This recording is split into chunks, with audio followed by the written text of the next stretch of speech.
Okay, we'll go ahead and get started. Thank you so much for coming. My name is Maria Damon. Hi there, welcome. You'll grab a packet and sign in. I'm a user experience researcher here at the university. We are in DO-IT in the Academic Technology Department. We are called the Center for Digital Accessibility and User Experience. And so usability and user testing is a part of user experience research. Today, we are going to focus on a very narrow part of user research called usability testing. It's something that is pretty accessible and that I can fit into an hour and a half time with you. A usability test is a structured interview. It helps us evaluate specific features of your website or application. We're going to go through most of this talking about how to do a usability test. But I also wanted to bring up this. So most usability problems can be discovered after talking to 3 to 5 users of a user group. Is this a familiar concept to some of you? The 3 to 5 users of a user group? So Nielsen Norman is a consulting firm, and this is a pretty famous graph. What they found after doing, I don't know how many hundreds of thousands of usability tests, is that after about 3 to 5 users, you found about 80% of the usability problems in your interface. So now you look over at 15 and say, well, geez, if we test at 15, we'll get 100% of the usability problems. Anyone have any thoughts on why you might not test 15? Time is a big one. Time and money, yeah? We can't talk to them. You can't talk to 15? Well, you can find 15 people you can talk to. But yeah, recruiting 15 people is a challenge. Somewhere else. Yeah. These are good reasons. Another reason is that this is part of an iterative process. So we don't want to just document all of the problems of an interface. We want to look at what the 80% of the problems are, fix them, make sure that we didn't break something else when we fixed them, and be able to test again with another set of users after we fix them to be sure that we've addressed it.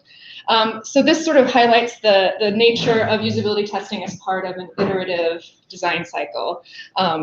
Build, test, measure, design, build, test, measure, all sorts of different ways that people talk about agile development. But I do want to point out that usability testing is related to making changes in your interface and making changes and testing those changes. So I want to give you a glimpse of what a usability test looks like. So a colleague of mine very kindly went through a interface with me, and we'll watch the whole video later. I just want to give you a flavor. So where would you find your profile on this page? So it's a specific function, a specific task. Right off the bat, I already know. I have some software that records his face. You know, mine would and where his mouse is moving and pointing to. But I think, like, you know, looking at this, if I don't see something that says profile, but just so we have something concrete to refer to, and we'll go back and look at that whole thing later.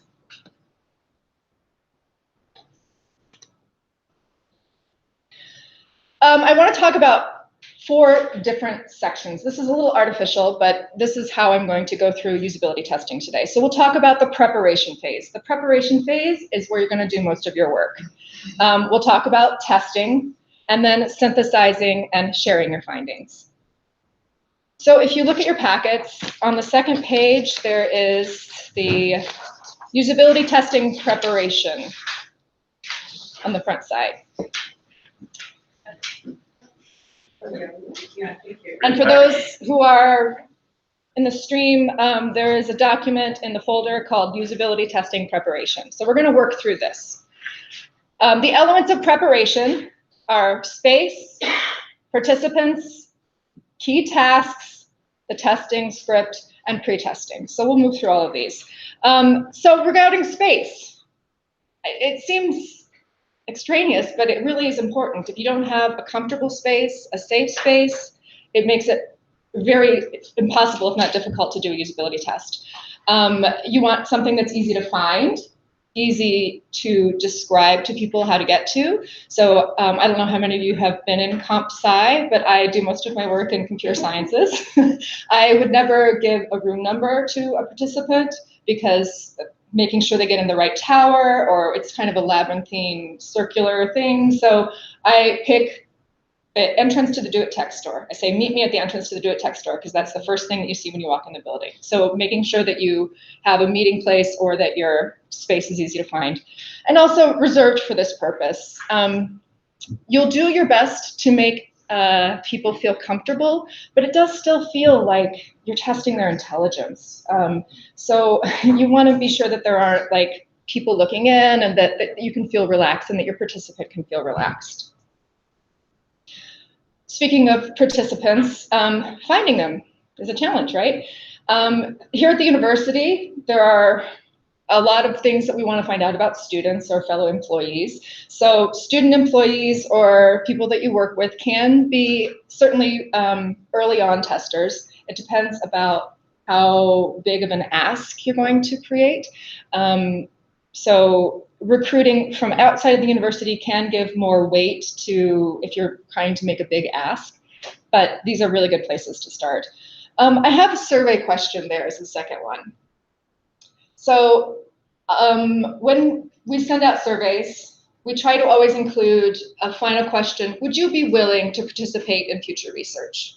And if they say yes, you capture their email address. This I find to be extremely helpful for recruiting participants. A number of our services have help desk agents assigned to them, and they capture their email addresses. These are people that are complaining and are generally willing to give feedback. So if you invite them to participate in the usability test, that can be a really good way to capture names too. Finally, the last one here is called guerrilla research. Guerrilla research is you're sitting in the Union South or the Memorial Union, and you have, welcome, test a prototype, and you just kind of get people to sign up or participate on the fly. You're not as easily able to target your user group, so it does have a problem, but it can be a really nice way to get gut reactions and some good feedback. So the next part of the preparation is looking at what we're actually going to be testing. The front page of your packet has a basic website usability checklist. So this can be a useful way to gather things that you might be interested in testing further. At the very top, it says accessibility. And I do want to point out that if it's not accessible, it's not usable. That's like the fundamental intersection there. One thing that might be helpful for the purposes of our discussion today is if you look down at content, the second one there is primary calls to action are clear. If you could take a minute, I'm presuming, and please, could just people raise their hands if they are responsible for the content of a website or application? Okay, great. So if you could take a few moments and jot down what the goal or primary action of your website is. This will help us kind of formulate what we actually would want to be usability testing. I'll give you a couple minutes to think there.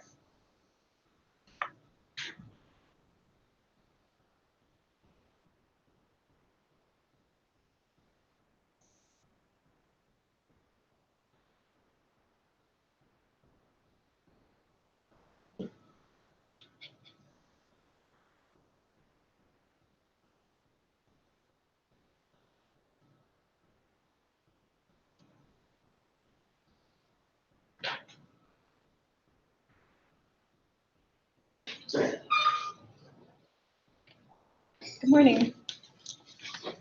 Okay. Here, if you'll grab one of these packets.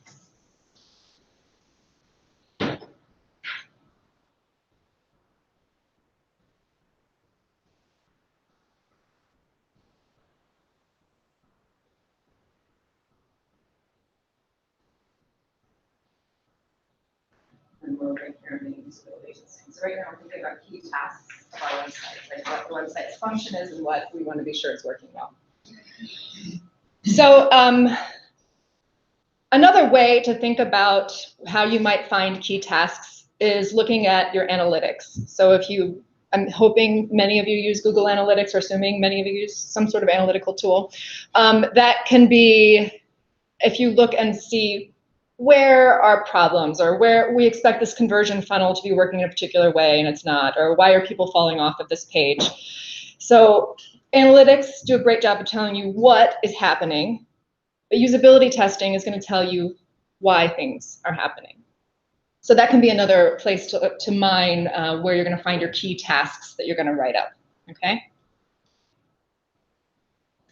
So after you have these things that you are actually interested to see how they work, you're going to create a testing script. So the tasks will be a part of the testing script, but these are also some key things that you want to be sure that you have. There are some people who are very comfortable articulating what they're doing as they're moving through an interface or a website. It's called the Think Aloud protocol. Some people do not find it intuitive, and it's important to address it at the beginning that, you know, I would like to know when you're moving through these web pages what you expect, why you're going to particular places, and I would love to know what's going on in your head, and the only way for me to do that is for you to speak aloud. Again, some people do it naturally, some people you have to remind throughout the test, but it is extremely helpful to hear them narrate. The next thing is you can't do anything wrong.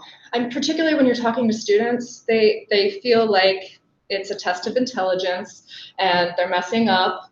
And it's important that you acknowledge that you're testing us, like it's on us. Any mistakes are ours. We need to make this interface usable and intuitive. And if it's not, then that is our mistake, not yours. Something that can be helpful to address initially too, so that you're not getting feedback about aesthetics or things that maybe aren't important to you in the usability test, is that things might look funny. You know, there won't be the same menu lists, or it might look a little off, and that's just because it's a prototype, something like this. It can help stem comments that aren't as helpful sometimes. Additionally, if you are going to be recording, such as with that image I showed you earlier where we had the participant's face in the corner and where he was clicking, you do need to get a consent form.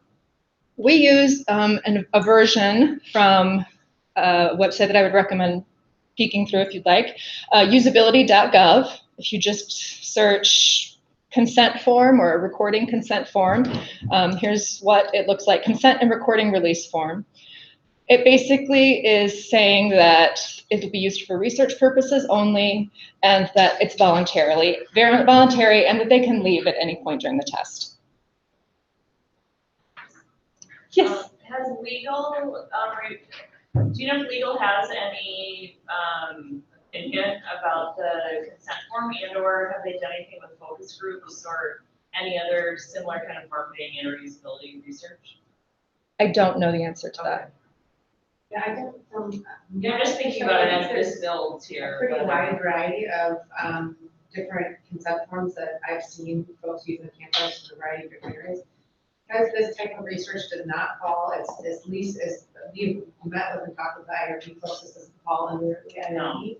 That it sort of is a little bit less clear. But that's a really good question. I think it's a good opportunity for us to reach out and ask for legal feedback. Yeah, because we've never used any written consent, but we establish sort of the rules of participation for testing.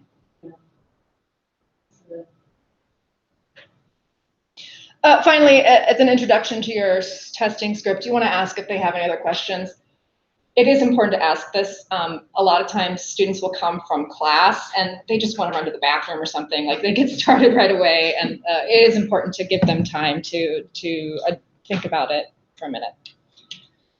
All right, another thing that you want to do before you test is do a pre-test. This is a dry run with a colleague, or my husband has had so many usability tests performed on him, just to get you accustomed to thinking how you might rearrange your script. Oh, I see now that by putting this portion of it beforehand, I'm sort of leading the user in a way that I don't want to. So a pre-test really is invaluable. So now we're going to move on to the test itself. I mentioned recording options. So the video I showed you earlier is from a software called Silverback. There is a free version of it that has a watermark. And it is really helpful for the types of testing I've done so far. I will say that one drawback is that it is software that you have to download onto your machine. So in this instance, so I have a Mac, and if the user is not a Mac user, we have this innate problem of, well, it's not accustomed to scrolling, or the command keys are different or something. So while there are a lot of advantages, there are disadvantages. Another of our colleagues sometimes use Zoom for remote testing, or just allowing a recording through web conferencing software. I haven't used Zoom personally. I've used Hangouts with some success, but there are other options. We do have WebEx on campus, but unfortunately that is not allowing recording at this time. Finally, if, for example, the person refuses the recording consent, or you just don't know that it's necessary, it can also just be helpful having an extra person who is just taking notes, someone who is explicitly there, maybe to interject occasionally, but is really going to be focused on writing down notes. I have a question. The recording you're talking about, is it like the little piece of video you showed Yes. earlier where you see the face of the person? And then you can also review and listen for quotes and look at pieces of where they clicked. So yes, I'm talking about recording the session itself. Which captures both the screen and the Yeah, face. so Yep. that was the question, Yep. because on a Mac, for example, you can record with QuickTime, True. but you don't see But you don't see the person, or face. you see what's on the screen. Yeah, so I Exactly. wanted to clarify that. Yeah. On the back of your usability testing preparation, I've listed some key phrases. And it sounds hokey, but I promise you, having some things memorized is just so helpful. So these are just things that make usability testing easier. Rather than saying, find a profile, or giving the test that you want the user to perform, presenting a hypothetical is much more effective. So say, let's imagine that your advisor told you that you needed to update your contact information. So presenting some sort of hypothetical, let's imagine, and then how would you go about doing that? Okay. Users or participants will often ask you how to do things, like, is this right?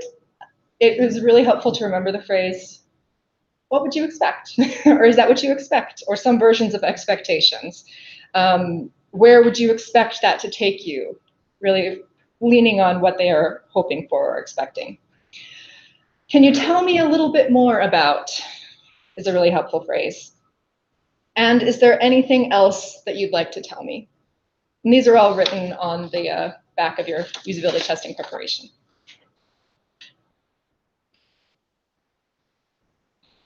During the test, so you will have your recording, but honestly, going through a lot of recording is just time intensive and draining.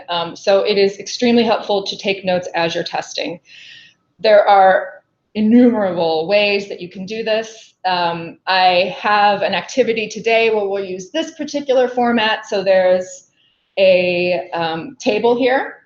And for those who are online, it's called usability testing table, I believe, or test table. So in the packet, it's the third page.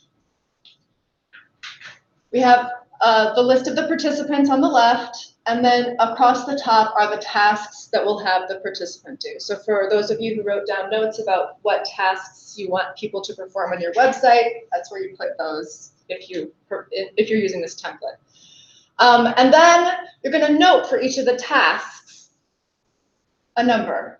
0 is they failed. 1 is they succeed, but very slowly and in a roundabout way. 2 is they succeed a little slowly, and 3 is that they succeed quickly. And then there's a space below for just observations. So maybe not related to a number, but a look of delight at seeing this page or something like that, or obvious frustration at something that you can capture and will help you also so that you can go to a particular point in your video as opposed to having to watch the whole thing. So now we're gonna take some time to watch the rest of, or all of that usability test that I previewed earlier. And I would like you to take some time. We'll list this person as participant 1, and I have him find the Handshake app, find profile, and add emergency contact. So this is a 6-minute video, and we're gonna have you mark where you think this person falls for each of these tasks. For being here today. Have you ever done something like this? Maybe I have, it seems kind of familiar. Okay, cool. So what we'll be doing is looking at some applications and some websites that you might use in university. There will be some things that don't look quite right because they're still in the making stage, and we want to test and see how people might interact with them and if they're actually intuitive. So I want to reiterate that anything that you see or that you are you don't understand, it's our fault. Like there's nothing that you can do that's wrong. Okay. So they will look a little odd. And one thing that I would love as you're going through these interfaces is if you could talk aloud about what you're seeing, what you're expecting to happen when you move through the. So like personally narrate what I'm Yeah, seeing. exactly. Yes, narrate. That's great. Sometimes people find it to be really easy if they're, and then other people are not comfortable. Sure. I'll remind you as we go through the session. One thing that is really helpful for me is if I'm able to record, so I can see, so I have a camera here that will capture your So these are all the face points of the and your introduction expression. that I mentioned earlier. And it will also capture where you click and move the mouse. I would need your permission in order to record. So this is a consent form, and it says that the recording in this instance would be used for a training.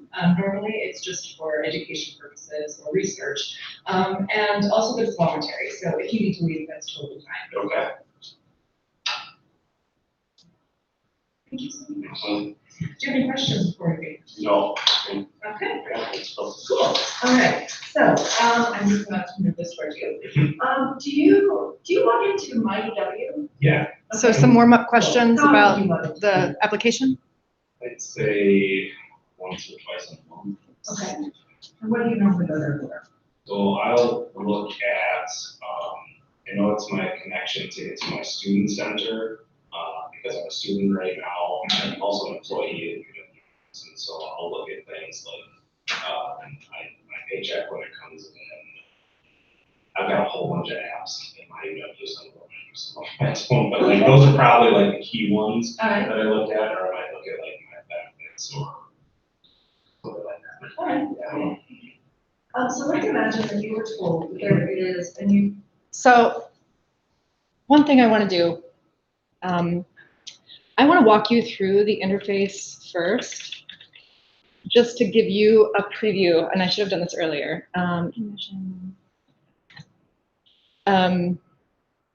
As a usability tester, you would usually know the interface you're going to be testing. So I want you to see it.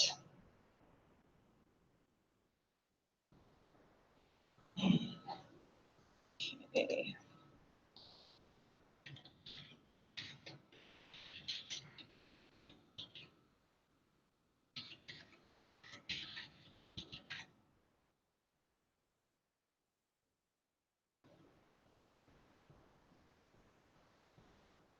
All right. So the idea is that a lot of people know that they need something in MyUW, but they don't know what they need and they don't know what they have access to. So in order to sort of rectify this as like a dashboard and an app store sort of thing, I thought maybe it'd be helpful to have some categories. So I created a scenario where I asked the participant to find the Handshake app, which is a professional development tool. And I set it up as your advisor has mentioned that you need access to this Handshake tool, okay? So this is the interface that, and this is just a prototype linking of still images. And the idea would be that the user would click on the categories, click on professional development, and then find the Handshake app here, okay? So that's one part of the test. And then the other part of the test is profile. So I want the user to click on the little circle and then go to profile, okay? And then the third task is update emergency contact, okay? So those are the three things that I wanted to see if they worked in this interface. Yes? Did you intentionally not put a search bar on this? I did. And that will come up. Nice doing. All right. Here we go. The professional development application, called Handshake. How would you go about finding it in this interface? On Handshake. So the other place you could. So, Okay. my first thought was to scan, there's a navigation on the left-hand side to see if there's like something that tells me or would give me a clue that that would be there. And I'm not seeing like where I would be able to search for something. So I'm scanning through the apps right now that or whatever, you know, these cards, email, you with search the library catalog. That's probably not what it is. So I'm thinking I'm looking for a search bar at this point because I'm not seeing what I need because I'm just going to try and search for it. And I'm not specifically seeing a search bar, but I see it as a question mark in it, and that's what I'm probably going to click on. Did you want me to? He's doing a great job of talking aloud as he's thinking. Yeah. So, can you talk to me, what is this other part of the screen? So he didn't mention the Yeah, categories, which I so, kind of expected. it's So categories and what, can you tell me about what you're seeing up here is how I phrased it. I logged into my UW and this is my homepage, so maybe I can categorize the types of things that I could have on here, Okay. which sounds like I'd be able to customize the way that I want to look, but Okay. I guess myself, I don't know if I'd use that at all. I'd probably just like add the apps that I want. Okay. So, and I'm assuming like this is just my homepage that there's something that says my UW home. If I click on that, I'm assuming that's just going to take me to the same page. So if I were to go like deeper into an app, I could just come back to this page with that my UW home link in the navigation. All right. Cool. Where would you find your profile on this page? So right off the bat, I already know how to get to my profile. Okay. It's you know, mine would say A right here. Okay. So I would click on that, but I think like, you know, looking at this, if I don't see something that says profile, but that's where I kind of assume because that's where, you know, that's where Google puts a similar type of profile. It's in a circle and then some application that's what I'm looking into. So that's where I would assume to go. Okay. Could you go ahead and click on that? Okay, so that wasn't exactly expected. I kind of expected it to go to another screen, but it gave me a drop down with something that says profile, so I'd probably click on profile. What do you see? Oh wow, this is actually like an easier to look at interface than I've seen before. I think I've tried to like change profile information, and it's like digging 15 pages deep as I remember. Okay. This looks like very easy to change, like what my phone number is or what I want my primary or secondary email to be. So these little cards, I think, make it kind of clear as to like what I would be doing. I could go to emergency contact, change my mailing address. I know that's important when you do financial aid because they get your checks back to you or they know your address. Yeah, and some other like hobbies. I don't know if I put my hobbies in there. But interesting, okay. And how would you, for example, add an emergency contact on this page? Yep, so I would, you know, I saw it was very obvious that like in this card here, there was a big headline that says emergency contact, and it wasn't hard to like cut through like all these different areas. I would just click edit on here, and I'm assuming that would let me edit these fields or take me to another page that would let me edit those fields. Okay. Thank you, sir. All right. So what are the numbers? 0, fail. Fail, yeah. My brilliant design is failed. Did that surprise you after looking at the interface beforehand? It surprised me from the comment, because it says, there's a categories there that we didn't explore. Well, and he referenced that the categories to him meant that he was able to categorize his, like a folder, like he would put what he has on his home screen into categories. So, you know, the idea that that was a place to add more things wasn't his mental model of the way that MyUW works. He never mentioned the browse all apps. And he didn't see the browse all apps on the side, exactly, yeah, which is the other way I thought he might navigate to Handshake, but it didn't work, so.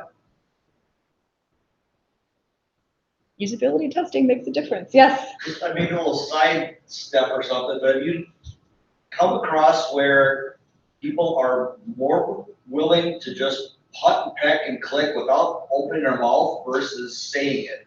I'm talking to students in class, I ask them to do something, they just click, click, click, click, Yeah. all over the place. So now, wait a minute, explain what you're doing. They just kind of sit there.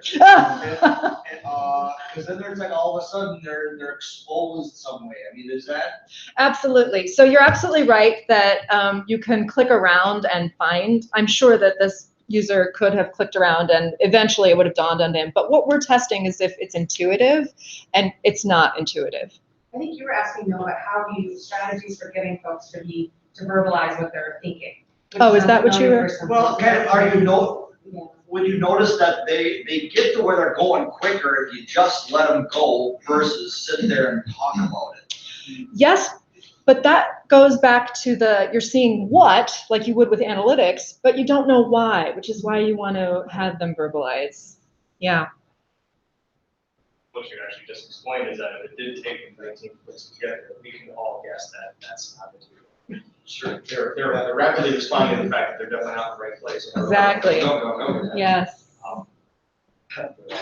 Yes. Do you see a gender difference between who wants to verbalize and who doesn't want to verbalize? No, surprisingly, I do see differences in majors. So personality types of majors. Yeah. Will be more likely to verbalize. Yeah. No, that hasn't been the case. Yes. For the consent recording, is that, do you need the consent to record just their clicks? Like if you're not gonna record Their face. their voice or their face, is that like as a kind of as a fallback? You know, I don't know the answer to that. I'm happy, like, so I have a note to follow up with legal about like what we are legally required. I did usability testing also in Chicago at a startup there, and it was just common practice to always get a consent form. So I don't know if it's less important when you're just clicking. So I don't know. I will say that we do use tools, and I think the name that someone asked Adam. Oh, Hotjar? Hotjar, and there's others out there too, that not in a usability testing scenario, but just on your website in general, will test where people are moving their mouse, which can be kind of a proxy for an eye tracking test, like where are people looking at the screen? Some folks, a lot of us move the mouse around where our eyes are going as well, so that can be kind of a way, or we move it around and click on things, and there are some tools that we've used in some of our projects that help us see, but it's not in a usability testing scenario, it's just sort of user one is doing this on the screen. So in that case, we don't ask for consent. I think it's probably our terms and conditions on the screen. I don't know if that answers your question, but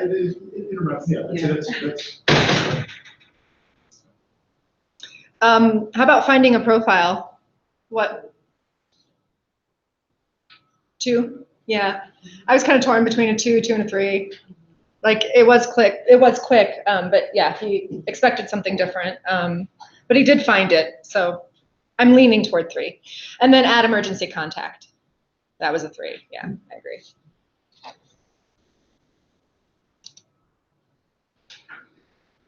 All right.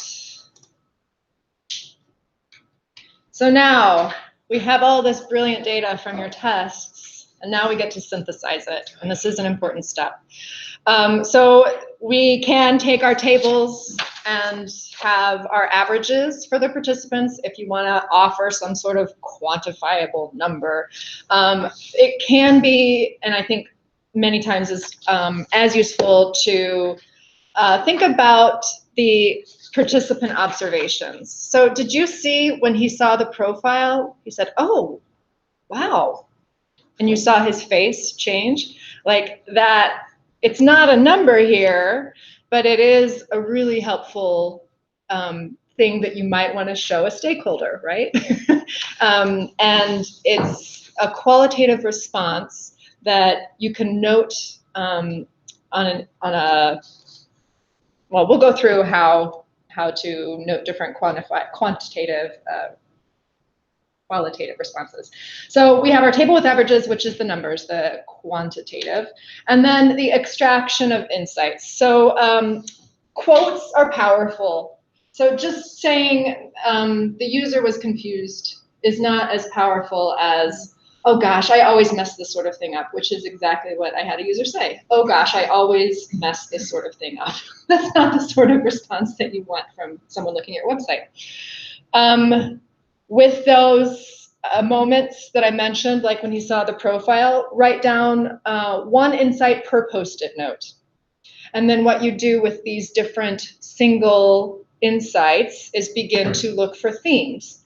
And one of the ways that you do that is with an affinity diagram. So this is our sort of rough and ready way that we like to lean on to organize our insights.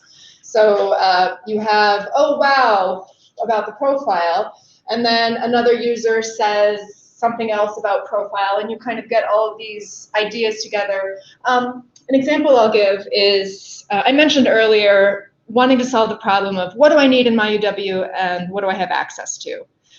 That need came from a lot of qualitative responses from a survey that I got from in November. And they weren't saying, I don't know what I need, I don't know what I have access to. They were saying things like, I found this thing as a senior and I wish I'd known about it as a freshman. Or I have to scroll forever to find the thing I'm looking for and then I don't know where to go. Or they'll say comments about the search not working. So it's all of these things combined that became this theme about finding what they need and finding what they have access to. Okay? Is that making a little bit of sense with the affinity diagram? Do you have any questions about synthesizing? Yes? How many users do you test with, and do you get a lot of variety? Yes. So I'll go back to the slide with the number of users. So it depends is the answer. Like it depends on the number of big asks that you're making and the stakeholders that you have. So some stakeholders feel better if they have a larger number of users. This is a famous diagram from Nielsen Norman Consulting, and after looking at hundreds or maybe even thousands, I need to look at that, of usability tests, what they found is that after about 3 to 5, you find about 80% of the problems in an interface. So we test generally 3 to 5 users per user group. Now, the university is interesting because we have wide diversity of experience, wide diversity of age, wide diversity of, so, you know, knowing just because someone is in the biology department, does that make them in a user group? So it is complex. Yes? And this is just sort of, if you're using this as an example, if you're defining your user groups for MyUW, how are you typically defining those user groups? Typically, employees, students, stakeholders who have applications in MyUW, and then what's the fourth one? I can't remember off the top of my head. And do you ever, and when you're testing, are you differentiating between device types and or browsers and or novice versus expert users? So yes, not so much browser because there is a lot of browser compatibility with it. With novice, yes. So I will make an effort like right at the beginning of the year to catch the freshmen so that I have some new users. And then that input is different from the seniors or the graduate students who are using the same for new employees versus. Yeah, totally. I think that's a place where if you have analytics on your site, that can be a useful way to understand sort of what is the scope of use for browsers, mobile versus desktop users, that may give you an indicator of, oh, let's say 60% of the traffic to your website is mobile. Then you definitely want to be testing with the user. I mean, it really should be driven by the nature of your content. Absolutely. And the users that you have, so it will vary sometimes. Yeah, that's a really good point. One thing that I will just add from a testing perspective is we've done quite a bit of usability testing over the years here, and I think this metric from Jacob Nielsen is kind of a guru of user experience. He's been doing this stuff for a long time. I was kind of skeptical, and I know in this environment we come from a very quantitative environment where you want to do statistically significant amounts, and that is not a statistically significant. It feels like it's not a statistically significant number of users. But I will say that we've done more testing. We did some early testing with MyUW with many, many, many users, and there's a fatigue that happens. You start to realize that really that 3, 4, 5, especially if you've really figured out who your user types are and the types of tasks that they're doing, that people just keep saying the same things over and over again. And it's not to say that you can't learn something from that, but it's a pretty big investment of time of your testing with your time and generating more data and things like that. So it's one of those things you might just have to feel it, because sometimes you've conversely done testing and every single person we've talked to has had a completely different perspective. And sometimes that can be an indicator that maybe you haven't defined who your user types are, or that there's more divergence than you thought there was. Yes. Yes. I also want to reiterate the piece about it being part of, so these sorts of things where you need statistical significance or double-blind studies or things like this, this isn't medicine, this isn't surgery. Like we're iterating websites and there's a room for error. So yeah. Did you have a question in the back? I was just gonna say, so as a former usability designer and engineer who did testing and taught software engineers how to, but primarily working in organizational development, an idea that I take from Nielsen's concept of 3 to 5 per user group is from appreciative inquiry, the concept of a diagonal slice, where I don't differentiate anymore between user groups, but I look for a diagonal slice across the user groups so that I have a smaller subset, but still get a different perspective from many across, rather than the same message through a user group. Does that make sense? So, and it's merging many different concepts, but it's, so if I have 4 primary user groups and I'm taking 3 to 5 per user group, I may only take 1 novice user out of a specific group, an expert user from another group, an employee from this group, I see. and a student from the other group. Huh. And try and get a slice across that I only test 3 to 5, but they're very specifically chosen or recruited users. Interesting. Thank you for that. Based on time. Yeah. Or, Yeah. or resources or whatever Yeah. it is. And ideally across devices, or if I know everybody's on mobile or everybody's using a work iPad, then I'll drive to it. Mm-hmm. Yeah. Thank you. That's really interesting. Any other questions or thoughts about synthesizing? Okay, so we've done all this amazing work and now we absolutely need to share it out. You can write a brilliant 12-page document, but you need to be sure that your executive summary is spot on and that it incorporates everything that you have written and analyzed. An executive summary, I think, is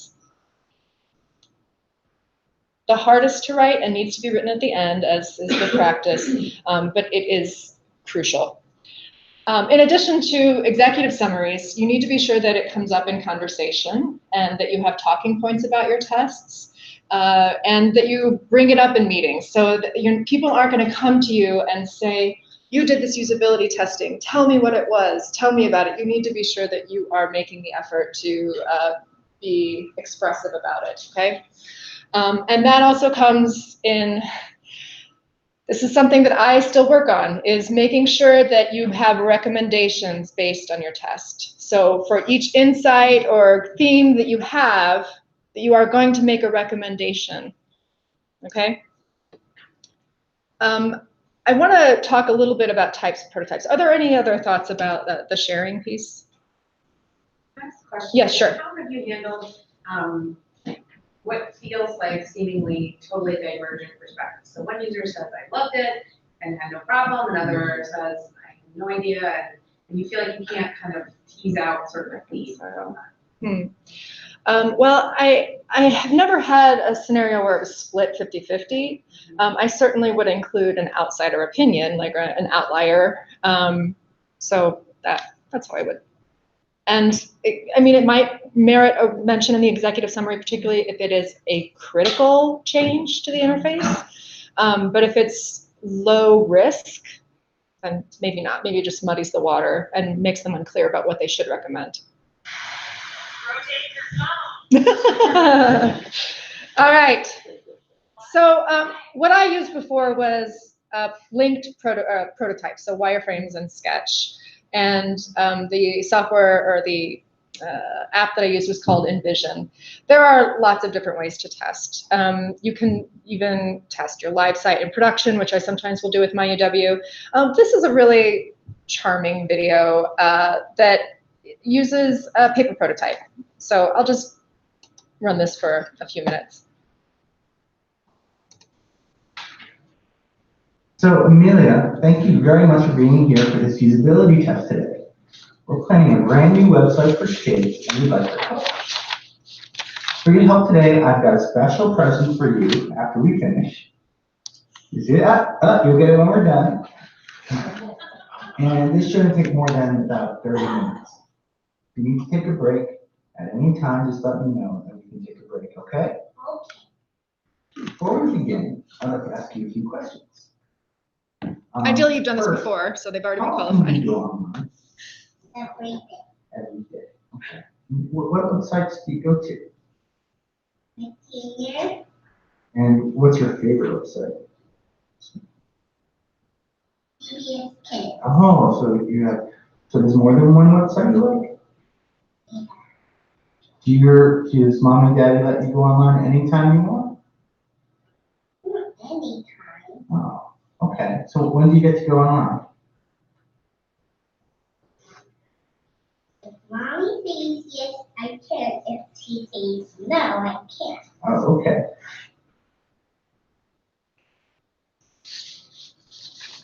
This pen will be your mouse. If you want to click on something, just tap on it with your pen. So what do you think about this website? It is great.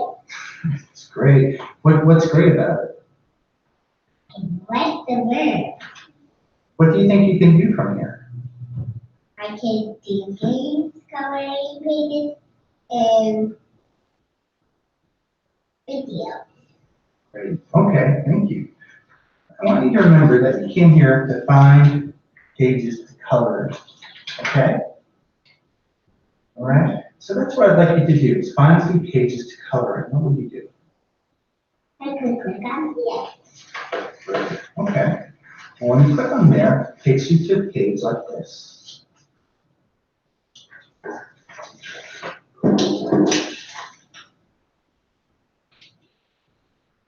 Is this what you expected? Yes. What do you think you can do from here? I can click on the button. And what would that do? Take you to coloring pages. Okay, what would you want to All do? right. So you get the idea. Any thoughts about paper prototypes or questions about different ways of testing? Yes. For like the process, at what point do you do the user commands and just look at different types that you have? Yeah. So that's a really interesting question. When you're thinking about agile software development, you have different points in the cycle. So it can be helpful to test when you first have basic ideas and you haven't invested a lot of time just to make sure they are generally on the right track. I would say that the answer is anytime is helpful for a usability test. Like you're going to find something regardless, but it is the longer you wait, the more it's descriptive as opposed to being able to influence the design further. Does that make sense? So rough prototypes, mid prototypes, in production, like they all have their different ways that they're helpful. I think to just add that something I've tried to do, and I'm not always the best about it, is as I'm designing or someone else is designing and they're sharing designs and I'm sort of like, I could do it this way or I could do it that way. Anytime I have that sort of feeling, then I like kind of noting that, because that's something that maybe where, I mean, that's kind of an instinct that you may want to come back with this usability testing on those points where you were kind of torn. I think the same is true when you're working in a group setting or different, you know, you have different people that are weighing in on the website and they're feeling really strongly about one thing or another thing, and those are also opportunities. They may be signature places that you would want to do some testing. And I just think doing that along the way is helpful because you make so many decisions when you're designing something and you forget about them as you move on to the next decision. So it can be kind of nice just to know those as you go. And read it. Yes. Yeah.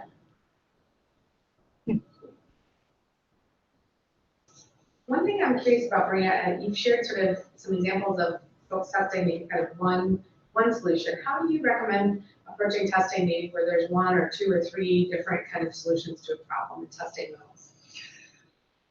Yeah, it's kind of like A/B sort of testing. It requires more user types because you don't want to test the same thing with all of the users unless you're sort of varying the order that they're testing it in. So it certainly adds complications. And I'm trying to think of,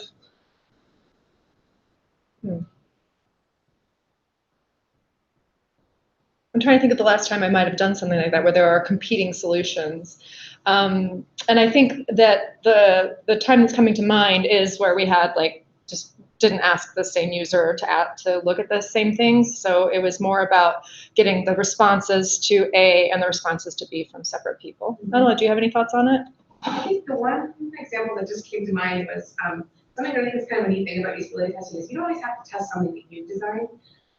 You could test if somebody else, there are other apps or websites out there, especially if someone on your team, a leader, let's say a dean or something says, I just love how Best Buy does that. And you're like, Best Buy have to do with this interface? Nothing, but maybe that's an opportunity to like, you can go out and compare. You may find 2 or 3 other examples, I don't know, other higher ed institutions and how they handle a website, and you can test their content as well. And that's a really nice sort of cheap and easy way to get feedback on an interface that's not necessarily your own.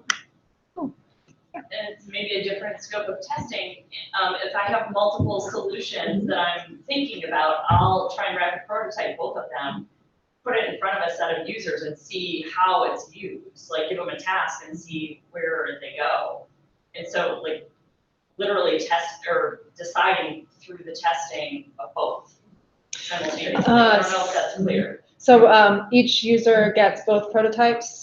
And or like the solution is built in, both solutions are embedded in the same prototype. And so I give them a task, they're performing the task, and how users perform the task then determines what my decision is. Yeah. So it's a different way of coming at it, but it depends on your development environment. I mean, right. Yeah. Like in the interface I showed earlier, if he had clicked on browse apps instead of looking for the search bar. Yeah, interesting. Okay. Did you have a? No. Okay. All right. So I wanted to touch briefly on some other types of user research. Things that we tend to do naturally, but that is not officially a usability test, is a user interview. So these sort of warm-up questions or open-ended questions about how they interact with technology generally, or you know, what their major stressors are and what drains their brain power as a student. Things that don't necessarily fit exactly in the prototype that you're testing, but that are helpful to know generally if you're thinking about other features for your app or website. So I would recommend doing a sort of blended user interview and usability test, because while you have these participants who can take a lot of time and effort to coordinate getting them, you should really, you know, embrace and use the time that you have with them to the fullest.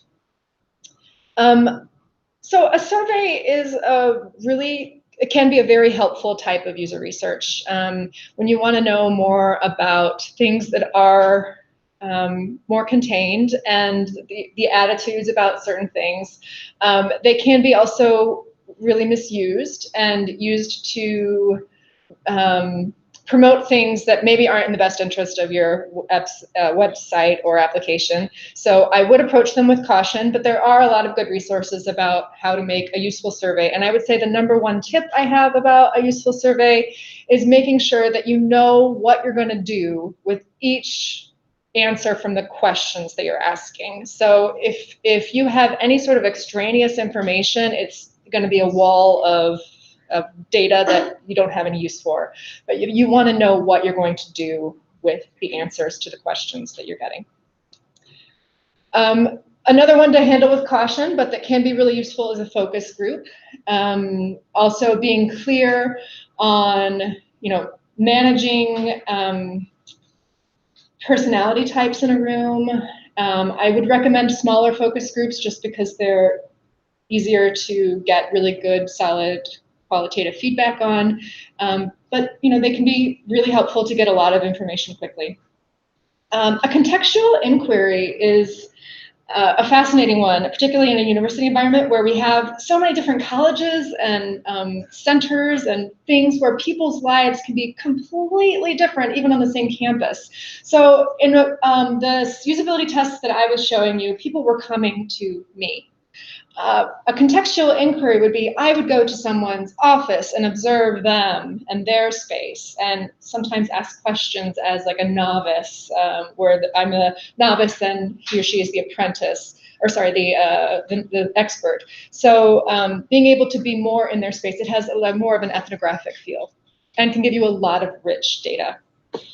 A card sort is a type of activity that can help you with figuring out navigation and where the users of your website or application naturally would organize things. So it's a type of user research that can be really helpful if you're unclear of how your users think about what belongs in about, what belongs in a particular part of your navigation.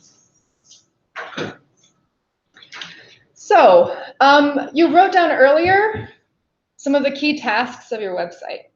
And I'm curious if there's anyone who'd be interested or willing to do a usability test on me with your website. All right, Genevieve, come on up. What's your website? BCRF.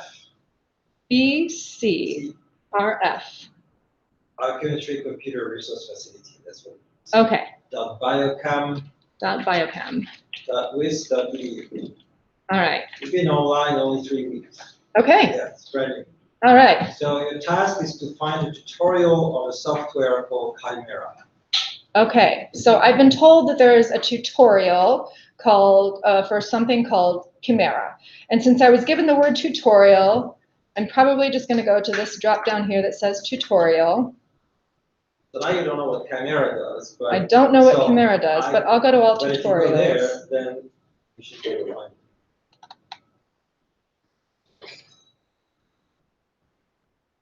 All right. So there's Chimera and molecular graphics. How about that? Do I get a 3? You get 3. All right. Was there another task? Do we pause for just a Oh, minute? sure. May we give you some feedback? Oh, sure. That's a great point. That's the idea. Okay, yeah, I think, so one thing that Maria, I think said this can be really helpful to give folks a little bit of context. So you kind of told her to go find something that was in your navigation. So that you said, go find a tutorial. That's So the you might- primary use Sure. of that website. But I think if there's a way to kind of warm someone up to say, imagine that you are interested in learning more about whatever Chimera is. I don't know what it is, but they ostensibly would know since they are, the appropriate target for your site. I think that kind of helps folks. They might say things like helpful things to you that may be difficult to hear, but they may say things like, I would never watch a tutorial. And you're like, okay, tell me why you wouldn't watch a tutorial. And that can be, so I think it's just that opportunity to step back a bit to ensure that in focusing your feedback on a task, that you don't miss the like, oh, I would never do that anyway. So I could complete the task, but I would never do it anyway because I don't ever use this site, or, and that could be a way just to make sure that you're not missing that the sort of getting up on the balcony and seeing what a person's perspective might be. Does that make sense? Another- In that practice. Sure, I know, and Nobody would You were very be brave. interested in that unless they are interested in molecular graphics with X-ray data or camera. So that's the only reason. The other thing that maybe would be helpful is not using the keywords that are actually, so instead of calling it a tutorial, give a scenario where a study partner mentioned something called Chimera, and it would help you with your molecular graphing or whatever. So how would a person go about doing it? And in that case, if I only knew Chimera, I would probably do a search, and then I would find it. It's also Chimera X. Mm-hmm. So I have a question. So is it, you said this was one of the main purposes? So the main purpose of this, so this is a subset of the biochem department. Right. So my job there is to do tutorials on different types of software. Okay. And then, so when we have a tutorial, I put the material there, and I write it that the material can stay and become you can self-teach yourself, you can find it, right? So my specific question, is Chimera the highest used, most common one, or was this an example of a specific tutorial? Like, in other words, is this one that every single student uses? Or is this just one of, as you said? It's one of them. So can you click on tutorial? I put them in different categories. So Chimera is part of the molecular graphics category. So if you click there, then you have to scroll down a little bit, Mm-hmm. right? And so there's a mini menu on the right, but you scroll down a little bit more. So all of these are different boxes that are different software that I teach. Mm-hmm. So this is a Wisp web interface. So this is what it looks like in WordPress. Mm-hmm. And actually, I wasn't sure how to organize it, so I actually organized the website first on a different system called Hugo. And I'm sorry to interrupt you. I just want to see if there's anyone else who wants to have practice usability testing. Anyone else who had some things that they'd written down about the primary function of their site or key tasks or something that they're curious about for their sites? Yeah. I don't have an answer to that question. We have a couple kind of questions touching on it, and also I do have a question, or maybe more about this right here. Looking at this, I have no idea what the difference is between Chimera and Chimera X. And so if I'm coming here and I don't really know what I'm looking for, I wouldn't know why to choose one over the other, because they have the same exact description text. right, So I just want to throw that out there. If people don't know the differences. go up, further up, all the way up. So on the right, it says subjects next to calendar. So calendar is when I will offer a workshop that is not in the calendar now. Okay. So the other one is subject, so you can say molecular graphics. The second line.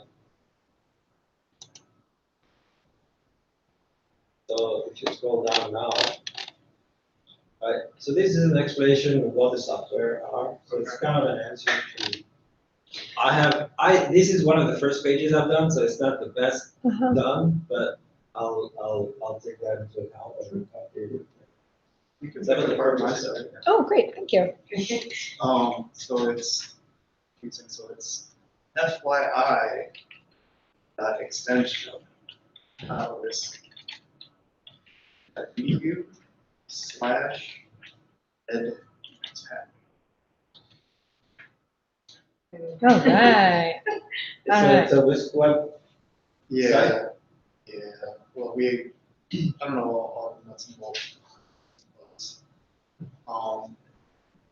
So I guess we're part of Madison now. We're learning. It's tons of fun. It's like just one seamless transition after another. And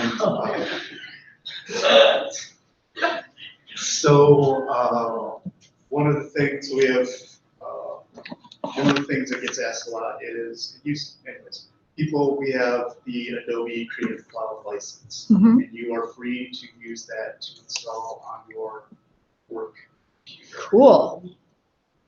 How would you go about finding how to do that?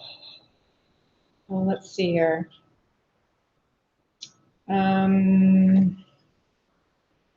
So to be frank, I would probably search because I don't see, I wouldn't consider it professional development or Zoom or calendar transitions need help. I Yeah, just assume that it's not on that page, yeah, because there's a list somewhere of downloadable software. free software, yeah. Right. So I'd search Adobe download. Adobe Creative Cloud.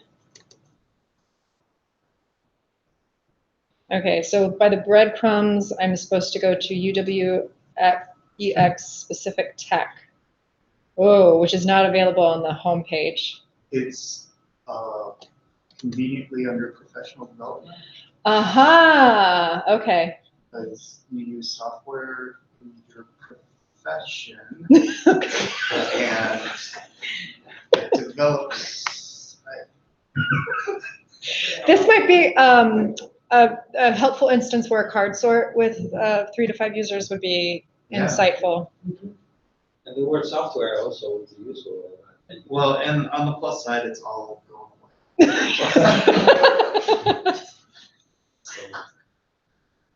That's what I'm familiar with the experience might be for people trying to. You've gotten that question before, right? Yeah. Oh, yeah. No, I've asked that question before. And that's an excellent point too about the help desk. I mentioned earlier finding participants through your help desk, but also just talking to help desk for anything related to your website or software can give you a lot of information about things that people are having problems with. So really, we have an amazing help desk who keep a lot of data in software called Sherwell, and it's really impressive the amount of insights that you can get from looking at those tickets. Yes. Question. So for the just like usability testing in general, one of the key things was like compensate people for their time or something like that. Yeah. Is there like a standard way, like how do I get my department to say like, yes, here is $45 to pay 3 people $15, which, Yeah. like how would I categorize that when I enter the funding streams type of stuff? Is there precedent? There is not precedent that I'm aware of. And it is one of the biggest pain points for my job. Are you testing with people that work here, or are you testing with folks that are external to the university? I only started thinking about this about 90 minutes ago. Okay. So given that, might you be testing with people that are outside, not employees? So conceivably, what I work on one website. I will be shortly taking over the second website, kind of front end design. One of those is departmental, and one of my questions was, how do I determine what the purpose of my website is? Because that website I have no idea. The other one is much more direct. It's the central IT for the members. Okay. That one, I think we could very easily try to get a hold of like some faculty or staff because it's the entire medical school. Their intelligence department website, part of it is like an external facing website, so that would be something where I don't know if we necessarily be looking for people completely external to the university, but potentially like looking for undergrads who are like, hey, you want, imagine that you're a medical student. Maybe we'd be looking for medical students who are interested in dermatology residency. So prospective students, right? Okay. Yeah, but that's only one of, Yeah. but again, that's the thing is like, because it's an external facing department website and its purpose was designed by committee, like we had an extraordinarily amorphous number of users, potential users. Yeah. So I have a couple of thoughts. Okay. First of all, I will test with employees. Okay. And and student employees, while they're on their shift, can be, it's a nice way to they're still getting compensated because they're getting their salary, as long as you clear it with the supervisor and make, there are constraints, like I'm not going to use your employee for more than like an hour or something. And then I'm in Do It, so when I test employees, my former director was kind enough to give me a billing number so that we could have like an overhead bucket for Do It employees that we were testing. But giving like gift cards is frowned upon. I think you can compensate students, Yes. but you're not supposed to compensate staff because it's considered double dipping. Right. Okay. So if they're employees of the institution, you can't compensate them. And then I mean- including employees. Yeah, I mean, this is more just about billing the time, so we have an internal economy, it's kind of our own special messed up situation, so I'll just put it that way, but, what's that? You don't. Oh, well. You do not think you cannot, or you do not think you cannot compensate students? Okay. Okay.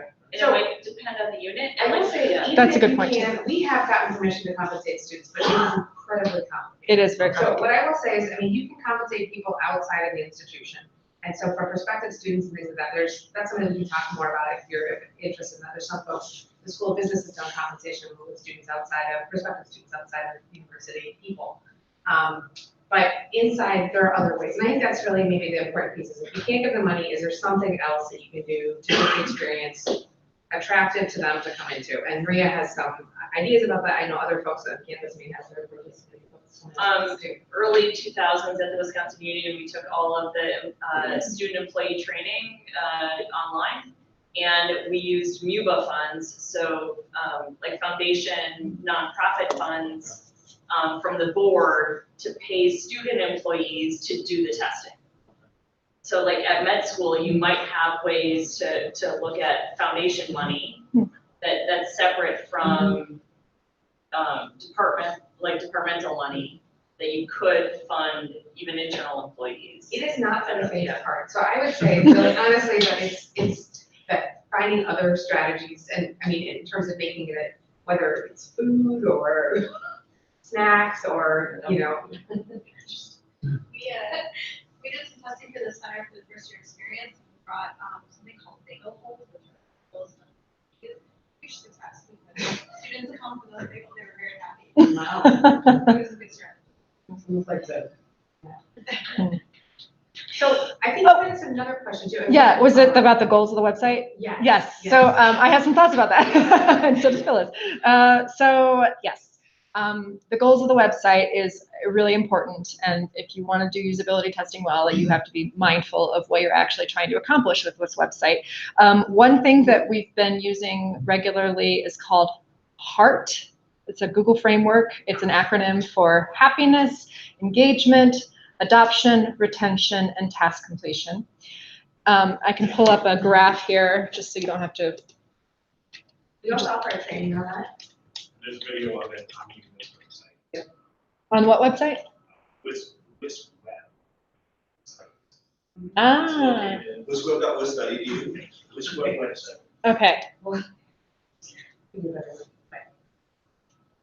So what you're doing with this framework is thinking about what would make the users happy, what would make the users engage, what goals do you have for making them engaged or for adoption, and thinking about what it would look like if you met that goal. So signals and metrics are sometimes a little tricky to disentangle, but actually Adam or Jess, I know you've led a HEART framework session a number of times now. Do you have any insight or things that you'd like to add? So the signal, to be specific on that, it's kind of like how the goal would manifest itself. My goal is I want people to be happy with the interface I've designed. How would I know that that's happening? I might get feedback that says, I love your website, or something like that. And then your metric, which can be very similar, but it's a little different, it gets a little more pointed as to like, what is the exact thing that you're measuring? So if it was a survey that was collecting that, it would be the question in your survey that says, how would you rate this website 1 through 5? That would be a specific metric. Google Analytics falls into that metrics categories too, where you want pinpoint a specific type of analytic measurement that we can look at and measure. Yeah. I do like that the framework sort of needs to have a combination of qualitative and quantitative because, you know, you can't be sure that the happiness is by a number. You're looking for qualitative feedback. Yeah.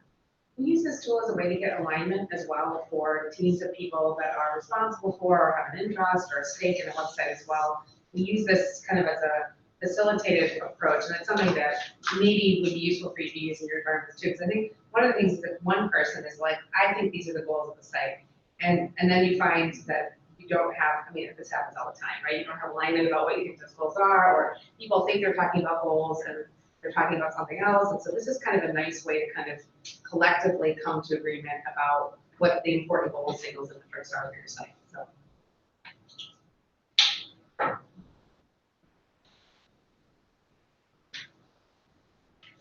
Any other thoughts or questions before we wrap up? Yeah. Do you use non-disclosure forms?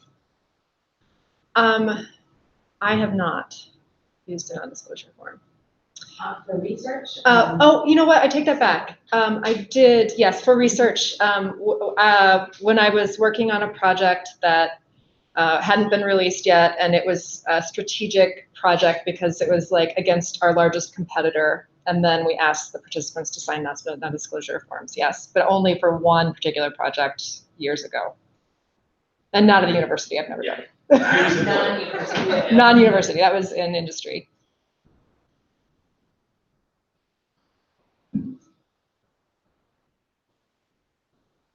Now, I'm just thinking about the scenarios where that might come into play on campus, and so there's some groups that develop sites for DHS, for state agencies, for other SMPH Top Health, maybe developing sites for other municipalities or other nonprofits. Like, might that be a path, or that might be another level of legal questions if you're taking others to the table with UW Legal, that when would we need a disclosure statement? What would that look like here? Mm-hmm. Because my guess is that we may, but nobody's talked about it yet. Mm-hmm. Maybe that there's a dimension around FERPA and other things too, that in terms of something we've struggled with sometimes is testing role-based interfaces or applications where based on your role, you'll be able to see certain things about a certain set of students. Take advising, for example, you've got 25 students assigned to you as an advisor, but when we're testing an interface, it may not have all that functionality worked out, so it's possible that would be a situation where you might see mock student data or even maybe real student data in the way that FERPA would be a factor. I don't know. I'm trying to think of something. Do you have a scenario in mind from a non-disclosure perspective where you can't disclose? I don't. Okay. Yeah.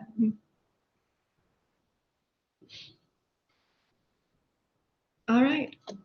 Well, thank you so much for your time this morning. You're welcome to hang around and we can do some more intimate usability testing scenarios if that would be more comfortable for you, or you're welcome to leave. Thank you so much for your time.